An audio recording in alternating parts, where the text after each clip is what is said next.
the emptiness in your life isn't because you don't have enough rights. You have all the rights there are.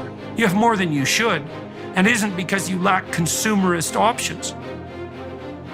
You have Amazon and pornography, man.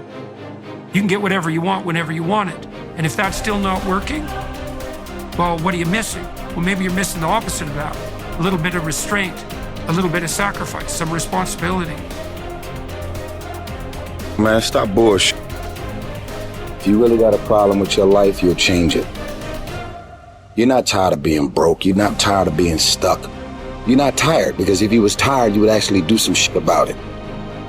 I'm tired of everybody running around complaining as if you're on the receiving end of whatever this world wants to dump on you and you don't have a choice.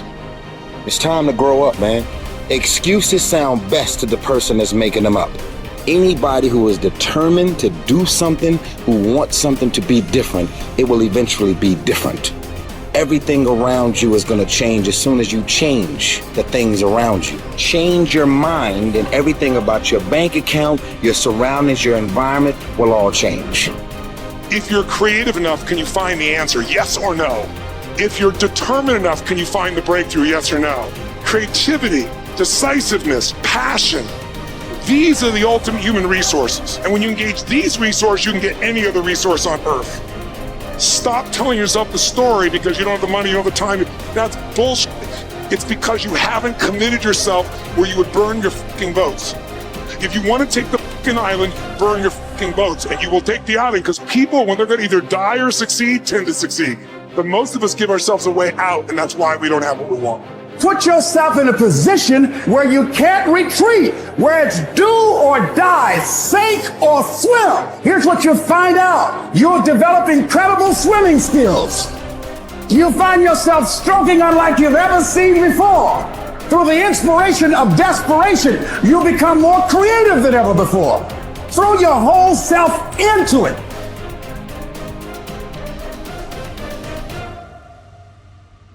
I'm talking about grit. I'm talking about endurance. Just having more stamina than they got.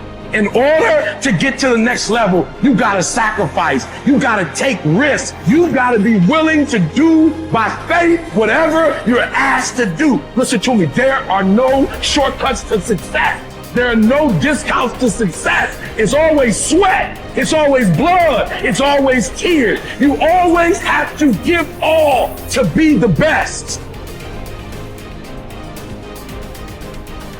Yes, it's hard, but I ask for it, and I'll do whatever it takes to maintain it. It is not easy, but I'm not about to quit. I'm not about to give up.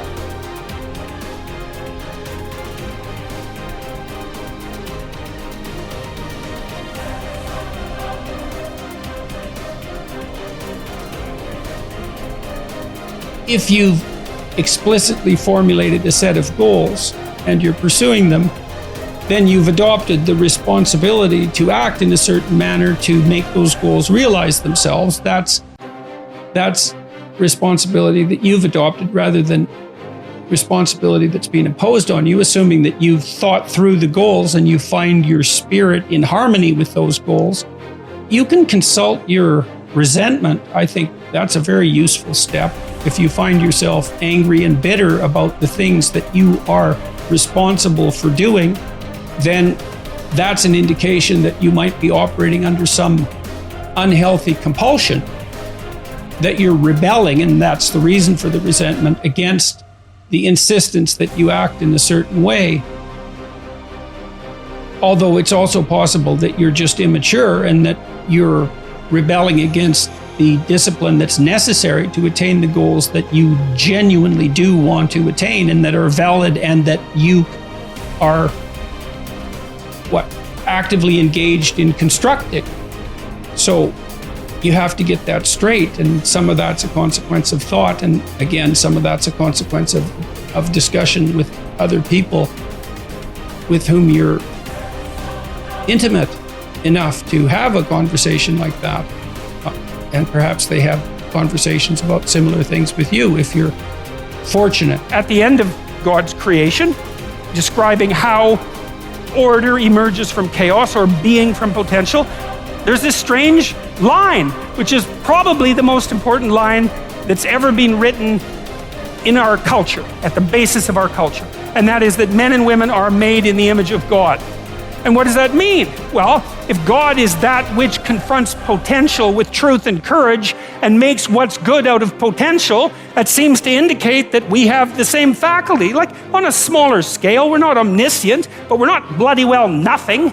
You know, our conscious is integrally tied into the structure of being in some manner we don't understand. And it certainly is the case that we take what isn't and turn it into what is.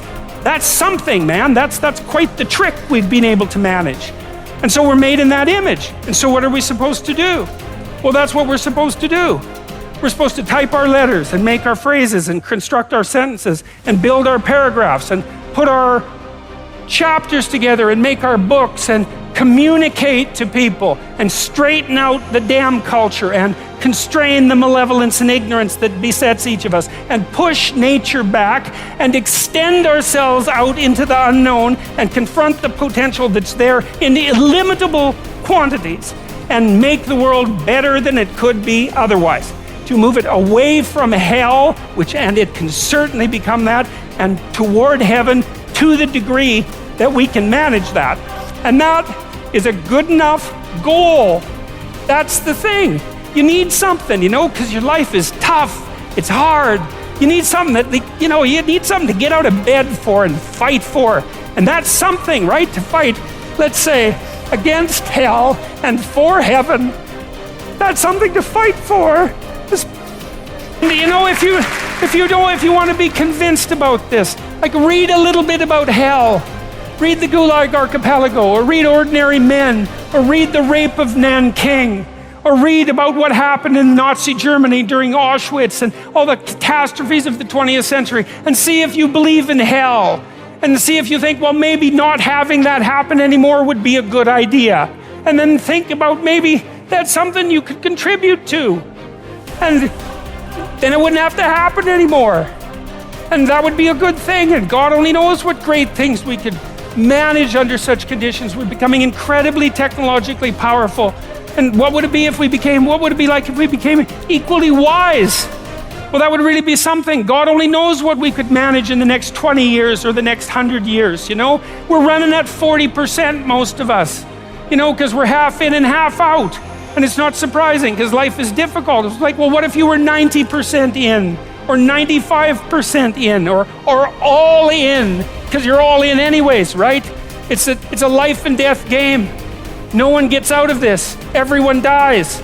You might as well commit yourself. And you might as well commit yourself to the highest good that you can attain, because why not? It'll imbue your life with meaning. It's hard, the responsibility is there, but all the meaning's in the responsibility, and that'll make your life better. It'll make your family's life better, and it should make your culture better. Maybe it make the world better. It's like, that'll justify your damn miserable existence at 3 o'clock in the morning when you're wondering what the hell you're doing here. And that's a good thing, because there's going to be days when you're aching and tired and sore, and there's people in your family that are sick, and you're cynical and bitter, and you need a reason to get up, and you think, yeah, well, a little more heaven and a little less hell, maybe I can pull that off today and tomorrow and next week. And that's worth struggling forward for. A man who becomes conscious of the responsibility he bears toward a human being who affectionately waits for him, or to an unfinished work, will never be able to throw away his life. He knows the why for his existence and will be able to bear almost any how. By declaring that man is responsible and must actualize the potential meaning of his life. I wish to stress that the true meaning of life is to be discovered in the world rather than within man or his own psyche, as though it were a closed system. I have found this constitutive characteristic the self-transcendence of human existence.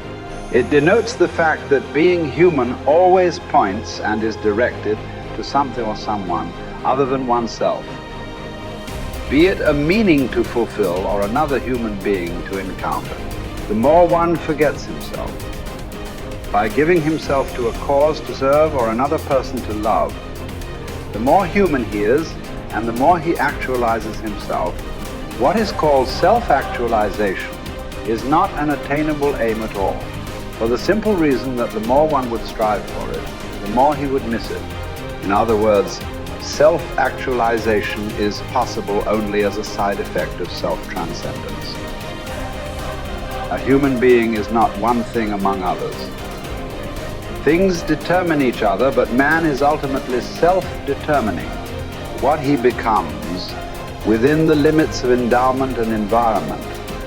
He has made out of himself. In the concentration camps, for example, in this living laboratory and on this testing ground, we watched and witnessed some of our comrades behave like swine, while others behaved like saints. Man has both potentialities within himself. Which one is actualized depends on decisions, but not on conditions. What is demanded of man is not, as some existential philosophers teach, to endure the meaninglessness of life, but rather to bear his incapacity to grasp its unconditional meaningfulness in rational terms. To be sure, man's search for meaning may arouse inner tension rather than inner equilibrium. However, precisely such tension is an indispensable prerequisite of mental health. There is nothing in the world, I venture to say, that would so effectively help one to survive even the worst conditions as the knowledge that there is a meaning in one's life. There is much wisdom in the words of Nietzsche. He who has a why to live for can bear almost any how. What was really needed was a fundamental change in our attitude toward life.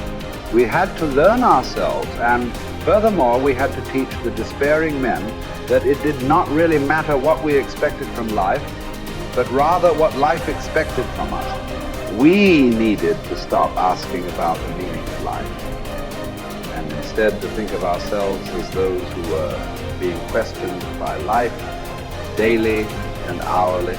Our answer must consist not in talk and meditation, but in right action and in right conduct. Life ultimately means taking the responsibility to find the right answer to its problems and to fulfill the tasks which it constantly sets for each individual.